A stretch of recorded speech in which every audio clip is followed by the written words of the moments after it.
Bueno, ese paquete de modificaciones en la economía, ya saben ustedes, tiene forma de proyecto de ley, está allá en el Congreso, se trata en comisiones y se habla por estas horas de la necesidad de que haya quórum para el tratamiento. Ricardo, ¿qué está pasando? Contanos. Bueno, está pasando que en estos momentos discuten respecto de cómo avanzar en esta ley ómnibus que tiene el gobierno nacional.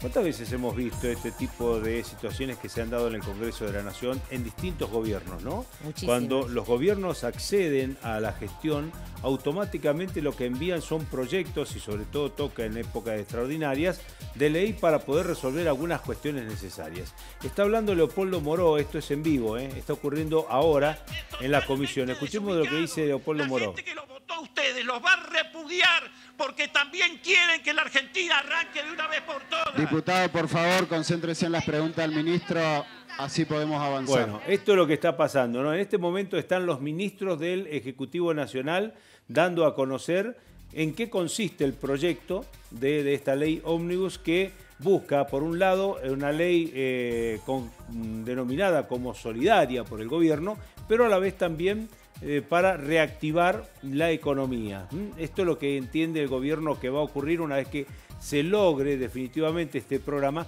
que en realidad no, es parte supuestamente de un plan, pero es un programa de gobierno. Claro. Todavía no está declarado como plan lo de Fernández, sino que es un programa de gobierno. Bueno, en el marco de esta situación se están dando ahora discusiones muy particulares. Por un lado, escuchar a los ministros para ver que expliquen a los diputados de la oposición y del oficialismo en qué consiste concretamente este proyecto o estos proyectos, que están todos encerrados en una cuestión de una triple acción del gobierno. Pero por el otro lado está también resolver una situación muy particular. Varios de los diputados nacionales, Daniela, que juraron el día 10 de diciembre, el 9, perdón, de diciembre, esos diputados nacionales que juraron en su momento, después tuvieron que asumir cargos en el Ejecutivo.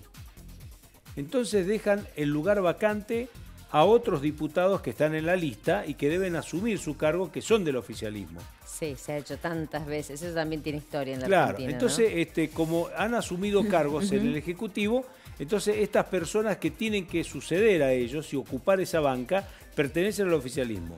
¿Qué propuso la oposición? Entre otras cosas, que haya 2 sesiones. Pero hay uno que dice que esto, a como sea, va a salir porque es parte de lo que el gobierno pretende y quiere darle solución a la gente más necesitada. O sea, Cornejo también dio las explicaciones del caso a la prensa de por qué está trabada esta negociación. Juntos por el Cambio tuvo un interbloque anoche y se resolvió por unanimidad en ese plenario no dar quórum y que el Frente de Todos consiga el quórum por su cuenta para las leyes de emergencia. Pero no se resolvió de ninguna manera no dar quórum para que asuman los diputados del Frente de Todos, que son legítimos representantes de quienes han renunciado, cuidando la sana institucionalidad, porque no se deleguen poderes y demás, no se puede trabar la asunción de los diputados. Pero entiendo, de sentido común, que son 2 sesiones.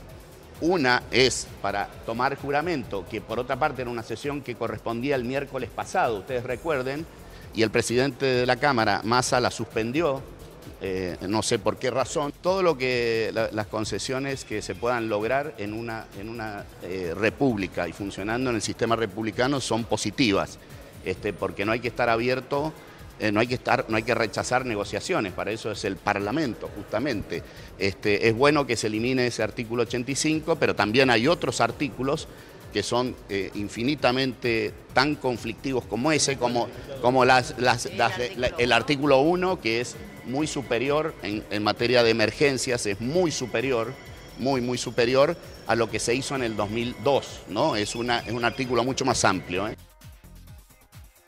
diputado Alfredo Cornejo hacía referencia al artículo 85, polémico desde un principio porque otorgaba facultades especiales al presidente de la Nación para poder reorganizar el Estado. Y de hecho, esta mañana el presidente de la Comisión de Presupuesto y Hacienda de la Cámara de Diputados, que es Darío Martínez, del Frente de Todos, había anunciado la eliminación de este artículo 85 para que se pudiera dar el quórum y posterior tratamiento de este proyecto de ley. Fíjate lo que dice rápidamente el artículo 85 en alguno de sus párrafos. Faculta sea al Poder Ejecutivo Nacional a efectuar el rediseño organizacional de la Administración Pública Nacional descentralizada mediante la modificación, creación, fusión y supresión total o parcial de organismos descentralizados, así como modificación de sus autoridades superiores, objetivos, funciones, atributos y competencias. Estas palabras y esta redacción es la que hace ruido, concretamente en la oposición. Vamos a hablar con Omar Félix, es diputado nacional también del Frente de Todos, está en línea. Vamos a preguntarle cómo está en este momento el tratamiento en comisión, en qué se pudo avanzar y bueno, si en definitiva este artículo 85 ya quedó totalmente excluido o eliminado. Omar, buenas tardes, lo saludamos aquí con Daniela Galván, ¿cómo le va? ¿Cómo le va? Buenas tardes, Ricardo, buenas tardes, Daniela. Sí, estaba escuchando.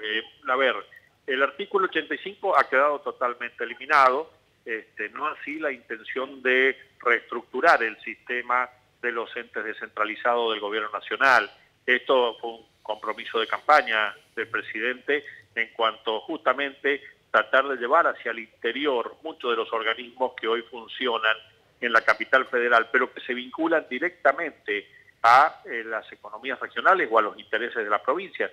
Esto, incluso él puso de ejemplo cómo funciona el Instituto de Vitivinicultura, que funciona en Mendoza, y bueno, repetir ese esquema con muchos organismos que hoy funcionan en el capital y que en la Ciudad Autónoma de Buenos Aires, y la idea es descentralizarlo. De todas maneras, esto se hará con consentimiento del Congreso y con un proyecto más explicado seguramente más adelante.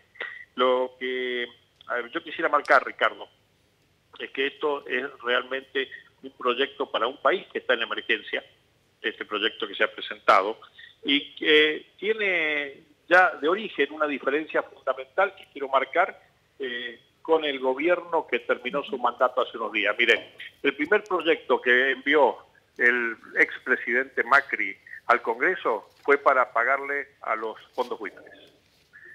Este proyecto actual es para poder hacer frente a una gran deuda interna que hay con todos los argentinos. Fíjese, recién decía el diputado Massa, 40% de la población en situación de pobreza, pero eso incluye que el 60% de los niños de la Argentina están en situación de pobreza.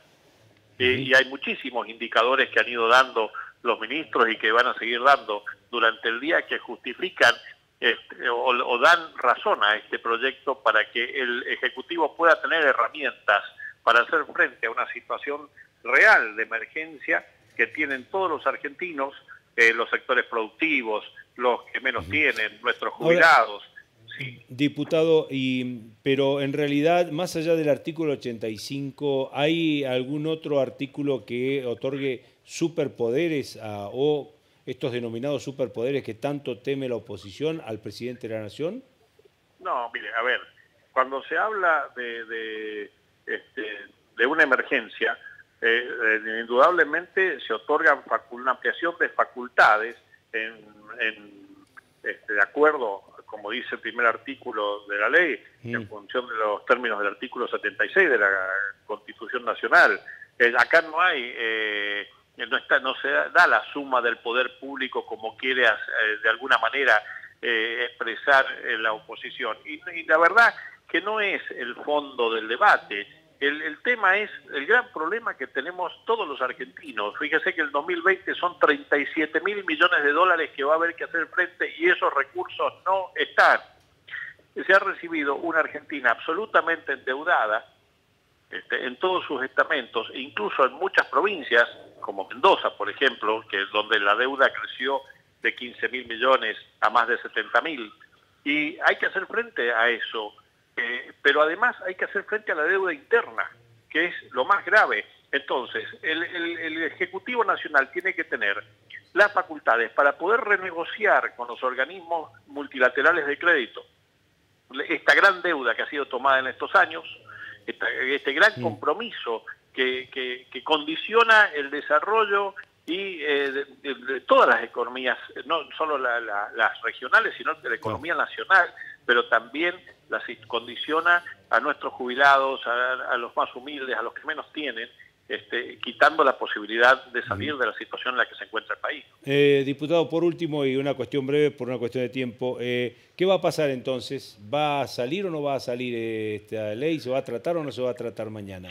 Mire, va a salir, incluso ya los gobernadores de la Unión Cívica Radical han instruido a sus legisladores para acompañar, no solo, como dice el ex gobernador Cornejo, a acompañar en la jura, sino también en el proyecto de emergencia, porque los gobernadores que tienen responsabilidad de gobierno también lo necesitan. Lo que ocurre es que parece que esa famosa teoría que alguna vez esbozó el doctor Baglini se da realmente, ¿no? Y es que tiene que ver con que las promesas de los gobernantes son directa o inversamente, mejor dicho, proporcionales a sus responsabilidades políticas. Quien tiene que gobernar necesita esto. Parece ser que quien no tiene responsabilidades de gobernar y que sí las tuvo, está boicoteando estas medidas. Muchas gracias por el momento, diputado. Le agradecemos el contacto. Gracias a usted, Ricardo. Hasta luego. Hasta luego, el diputado nacional Omar Félix. Lo que veíamos recién es el tuit al que hace referencia Félix, es el de Rodolfo Suárez. Hago un llamado al interbloque de Cambiemos a que posibilite el quórum a fin de que juren los nuevos diputados y de esta manera permitir el debate democrático en el recinto por las nuevas medidas del gobierno. También Gerardo Morales estuvo esta mañana expresando su posición respecto de esta negociación y esto decía esta mañana. La oposición debe dar quórum, no comparto lo resuelto ayer por el interbloque de Juntos por el Cambio. El gobierno debería acceder a debatir y modificar algunos artículos. La grieta se cierra con actitudes concretas y con diálogo. Bueno, esto es lo que hablaba recién Félix, el famoso teorema de Baglini, ¿no? Cuando los que tienen responsabilidad de gestión a través del Ejecutivo y los que están trabajando en el Legislativo. Hay diferencias allí. Uno con una posición muy fuerte política, el otro con las necesidades de resolver cuestiones de la gente. De allí se marca justamente esta posición de los gobernadores con los legisladores. Gracias, Ricardo.